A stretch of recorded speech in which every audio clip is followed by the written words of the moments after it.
The workshop was with Steph from British Gospel Arts, and it was looking at how we use our voices together and as solo artists within group singing in gospel singing, but also how we can take that into delivery and help young musicians to sing together and make a sound together that sounds as though it's purposeful rather than us all having our individual songs, how we can make a sound that comes together and sounds beautiful, ultimately. She gave us lots of tips about how to work, with a choir, just little directions, not conducting as such, but how to count people in subtly, things like that, how to get them to finish when they get to the end of the song or to keep going, things like that. And great ideas about how to get the participants in the choir to really think about things for themselves, like think about their own warm-ups, get them to be more active within the choir, not just you leading it and they are just following what you say. It's to give them a voice too. And then we just did some singing, which was obviously fabulous. We did 3 separate different songs. I've used every day the tips that Steph gave us about taking care of our voices, about what you eat and getting the right type of exercise and warming up really well and thoroughly. Also, I've put into practice with students or young musicians that I'm working with the warm-ups that she taught us and the tips about taking care of vocal health, but also the way that she taught us about tone and how to alter the tone of what you're singing to suit singing with a group, but also to suit singing on your own. And I've used that in my own work. But it's really helped when supporting a group of young musicians to help them to sound unified and put together. So with some of the things that I learned on the day that we had, I have pretty much taken everything that the lovely Steph, all the information she gave to us, I have been putting into practice. There was a great warm-up song that she gave us, and let's face it, a lot of singers really don't like warming up. It's not the most fun thing to do. But she gave us a great song, and I have not only used that in the sessions for Vocal Collective, but also in other areas where I work at the garage on the musician development course. I use it there as well, because it's just much nicer than la la la la la. It's so much more interesting than that. You get to sing words, you can harmonise it. So that was the best tip that she gave me.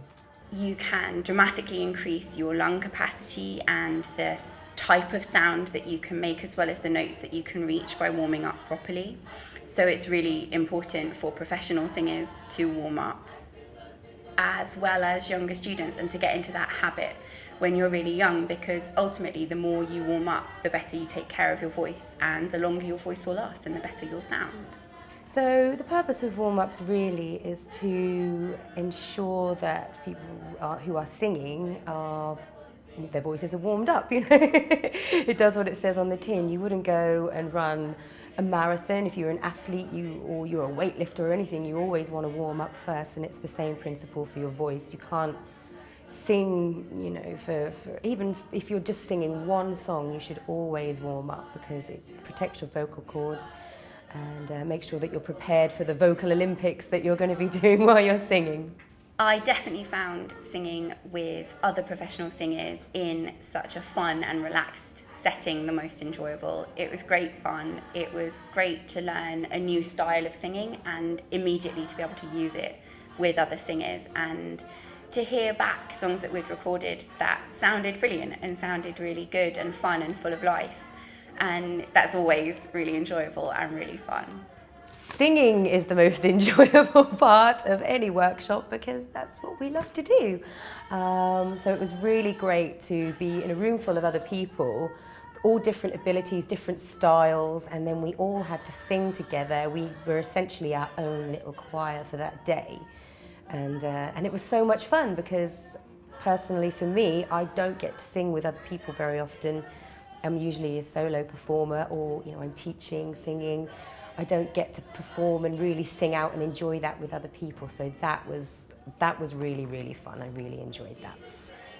Music's also a great way to learn about yourself, and that's because you're making a sound. With singing, you're making a sound from your own body, so it's very personal. You don't sound like anybody else. There's a big emphasis on sounding right. So pop stars sound right, they never get a note wrong.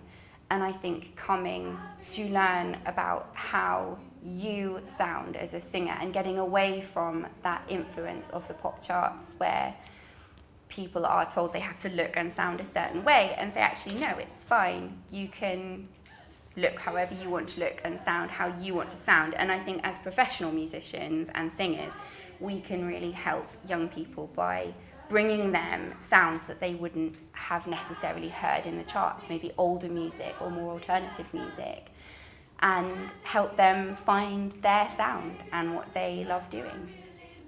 Well, I think it's really important to express yourself through singing, or music in general.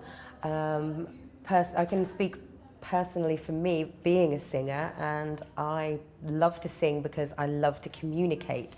And I think with a lot of people who come to me and people that I've taught before, they say the same thing. Sometimes you can't express yourself in your day-to-day life and say the things you want to, but you put on some music, you sing along to a song, and you get it out of your system that way. And I know that is what works for a lot of people. And I think it's just important because it builds confidence. If you're not a very confident singer, but you really enjoy it, then Vocal Collective is a good place to come, because we have people with all different abilities and everybody is welcome. And I've seen it in the short space of time that we've been going already. I've seen people's confidence really grow. People who wouldn't do solos before now sort of putting their hand up and volunteering to do it. And so, you know, it's a nice environment for them to get that confidence level up. And everybody's really, really supportive there. All the other people who come along, very, very supportive. And it's important to develop your own style, because who wants to sound like someone else? Everybody's voice is completely unique, and you should really make the most of that. You don't want to go off and try and imitate someone else. They've already done that. You're the original. Stick with that.